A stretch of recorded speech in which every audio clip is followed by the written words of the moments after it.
ನಮಸ್ಕಾರ ಸ್ನೇಹಿತರೆ, welcome back to my YouTube channel. ಬನ್ನಿ ಇವತ್ತಿನ ಪವಿತ್ರ ಬಂಧನ ಸಂಚಿಕೆಯಲ್ಲಿ ಏನೇನಾಗುತ್ತೆ ಅಂತ ನೋಡ್ಕೊಂಬರೋಣ. ಇಂದಿನ ಸಂಚಿಕೆಯಲ್ಲಿ ಎಲ್ಲರೂ ಊಟ ಕೂತಿರ್ತಾರೆ.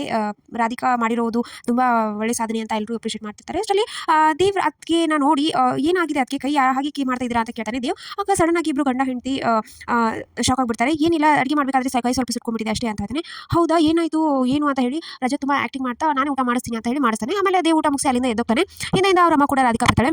ಬಂದು ಏನಾಯಿತು ದೇವ್, ಇನ್ನೂ ನನ್ನ ಮೇಲಿನ ಕೋಪ ಹೋಗಿಲ್ವಾ ನಿನಗೆ ಅಂತ ಕೇಳ್ತಾನೆ. ಇಲ್ಲ ಹಾಗೇನಿಲ್ಲ, ನೀನೇನು ಮಾಡಿದ್ರು ಒಂದು ಒಳ್ಳೆ ಇದಕ್ಕೆ ಮಾಡಿರ್ತೀಯ ಅಂತ ಅನ್ಕೊಂಡಿದ್ದೀನಿ ಅಂತ ಹೇಳ್ತಾನೆ. ಸರಿ ಆಯಿತು ಅಂತ ರಾಧಿಕಾ ಹೋಗ್ತಾಳೆ. ಮತ್ತು ದೇವ್, ನಾನಂತೂ ಅವಳನ್ನ ಸುಮ್ಮನೆ ಇರಕ್ಕೆ ಬಿಡೋದಿಲ್ಲ. ನಮ್ಮಮ್ಮನಿಗೆ ಅವಮಾನ ಮಾಡಿದ ಅಂದರೆ ಅವಳಿನ ಮೇಲೆ ಬರ್ತಾ ಇರೋದು ಹುಲಿ ಇರೋ ಬೋನ್ಗೆ ನೋಡಿ ಯಾವ ಥರ ಟಾರ್ಚರ್ ಕೊಡ್ತೀನಿ ಅಂತ ಅನ್ಕೋತಾನೆ. ಪವಿತ್ರಾಗಿ ತಿಲ್ಲ ಕಾಲ್ ಮಾಡ್ತಾನೆ, ಯಾಕೋ ನಿದ್ದೆ ಬರ್ತಾ ಇಲ್ಲ ಅಂತ ಹೇಳಿ. ಅಷ್ಟರಲ್ಲಿ ಈ ಸೀನಿಯರ್ ನೀನೇ ಇಷ್ಟೊತ್ತಲ್ಲಿ ಕಾಲ್ ಮಾಡಿದ್ಯಾ ಅಂತ, ನಂಗೆ ನಿದ್ದೆ ಬರ್ತಾ ಇರಲಿಲ್ಲ, ಅದಕ್ಕೆ ನಾನು ಸೀನಿಯರ್ ನಿದ್ದೆ ಬರ್ತಾ ಇರಲಿಲ್ಲ ಅಂತೆಲ್ಲ ಮಾತಾಡ್ತಿರ್ತಾರೆ. ಅಷ್ಟರಲ್ಲಿ ಸಡನ್ ಆಗಿ ದೇವ್ ಬರ್ತಾನೆ. ದೇವ್ ಬಂದು ಇಸ್ಕೊಂಡು ನನ್ನ ತಮ್ಮನ ನಿದ್ದೆ ಕದ್ದಿರೋ ನೀನೇನಾ ಅಂತ ಕೇಳ್ತಾನೆ. ಅವಾಗ ಪವಿತ್ರ ಶಾಕ್ ಆಗ್ತಾಳೆ. ಯಾರು ನೀವು ಅಂತ ಕೇಳೋಷ್ಟರಲ್ಲಿ ದೇವ್ ಅಂತ ಇನ್ನೇನು ಹೇಳಬೇಕನ್ನೋ ಅಷ್ಟರಲ್ಲಿ ತಿಲಕನ್ನ ಇಸ್ಕೊಂಡು ಕಾಲ್ ಕಟ್ ಮಾಡ್ತಾನೆ. ಏನು ನೀನು ಈ ಥರ ನೀನು ನಾಳೆ ನೋಡ್ತೀಯ ಬಿಡು ನಮ್ಮ ಹುಡುಗಿನ, ನಾಳೆ ಅಂದ್ರೆ ನಾಳೆ ಮತ್ತೊಂದಿನ ಮುಂದಿನ ವಾರ ಈ ಥರ ನೋಡ್ತಿಲ್ಲ, ಅವಾಗ ತಿಳ್ಕೊಳ್ಳಂತ ಬಿಡು ಅಂತ ಹೇಳ್ತಾನೆ. ಮಾರನೇ ದಿನ ಪವಿತ್ರ ಇದು ಬೇಗ ರೆಡಿಯಾಗಿ ಹೊರಗಡೆ ಬರ್ತಾಳೆ. ಅಷ್ಟರಲ್ಲಿ ಅವ್ರ ಜೊತೆ ಇದನ್ನ ಸ್ವಲ್ಪ ರಂಗೋಲಿ ಹಾಕ್ಬಿಡು ಅಂತ ಕೊಡ್ತಾಳೆ. ಸರಿ ಆಯಿತು ಅಂತ ಮಾಡಕ್ಕೆ ಹೋಗ್ತಾಳೆ. ಆಮೇಲೆ ಬಟ್ಟೆ ಒಣಗಿ ಹಾಕ್ಬಿಡಮ್ಮ ಇದನ್ನ ಚೂರು ಅಂತ ಹೇಳ್ತಾಳೆ. ಆಮೇಲೆ ಕಸ ಹೊಡಿ ಅಂತ ಎಲ್ಲ ಇದನ್ನ ಹೇಳ್ತಾಳೆ. ನಂಗೆ ಲೇಟ್ ಆಗುತ್ತೆ, ನಾನು ಹೊರಡ್ತೀನಿ ಅಂತ ಹೇಳೋಷ್ಟರಲ್ಲಿ ಮನೋಜ ಬಂದ್ಬಿಟ್ಟು ನಾನೇ ಡ್ರಾಪ್ ಮಾಡ್ತೀನಿ ಬಾ ಅಂತ ಹೇಳಿದ ತಕ್ಷಣ ಅವರಪ್ಪ ಅವಳು ಹೋಗ್ತಾ ಇದ್ದಾನೆ, ಬಸ್ಸಿಗೆ ಹೋಗ್ತೀನಿ ಅಂತ ಹೇಳ್ತಿದ್ದಾಳೆ ಅಂತ ಬೈತಾನೆ. ಆದರೂ ನಾನು ಡ್ರಾಪ್ ಮಾಡ್ತೀನಿ ಬಾ ಅಂತ ಹೇಳಿ ಮನೋಜ ಕರ್ಕೊಂಡು ಅವಳನ್ನ ಬರ್ತಾನೆ.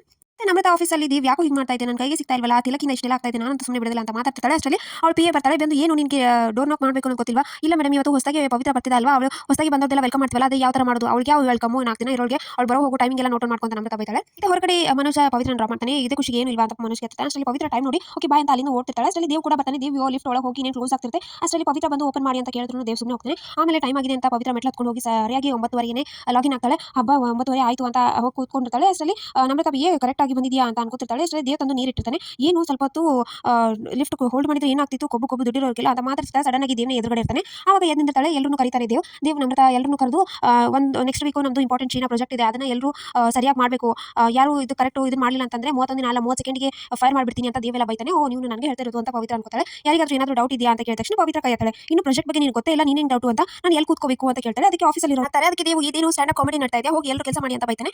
ಆಮೇಲೆ ಇದು ಪವಿತ್ರ ಒಳಗಡೆ ಬಂದು ಎಲ್ಲರೂ ಮಾತಾಡ್ಸಕ್ಕೆ ಹೋಗ್ತಾಳೆ. ಹಾಯ್ ನಂದು ಇವತ್ತು ಫಸ್ಟ್ ಡೇ, ನಾನು ಪವಿತ್ರ ಅಂತ ಎಲ್ಲ ಎಂಪ್ಲಾಯಿಗೆ ಮಾತಾಡಕ್ಕೆ ಹೋಗ್ತಾಳೆ. ಬಟ್ ಯಾರು ರೆಸ್ಪಾನ್ಸ್ ಮಾಡಿಲ್ಲ. ಆಗ ಪವಿತ್ರ ಯಾಕೆ ಇವರೆಲ್ಲ ಈ ಥರ ಮಾಡ್ತಿದ್ದಾರೆ ಅಂತ ಪವಿತ್ರ ಬೇಜಾರಾಗ್ತಾಳೆ. ಸೊ ಇಷ್ಟೇ ಸಂಚಿಕೆ ವಿಡಿಯೋ ಇಷ್ಟ ಆಯ್ತು ಅಂದ್ರೆ ಸಬ್ಸ್ಕ್ರೈಬ್ ಮಾಡೋದನ್ನ ಮರಿಬೇಡಿ. C next vlog.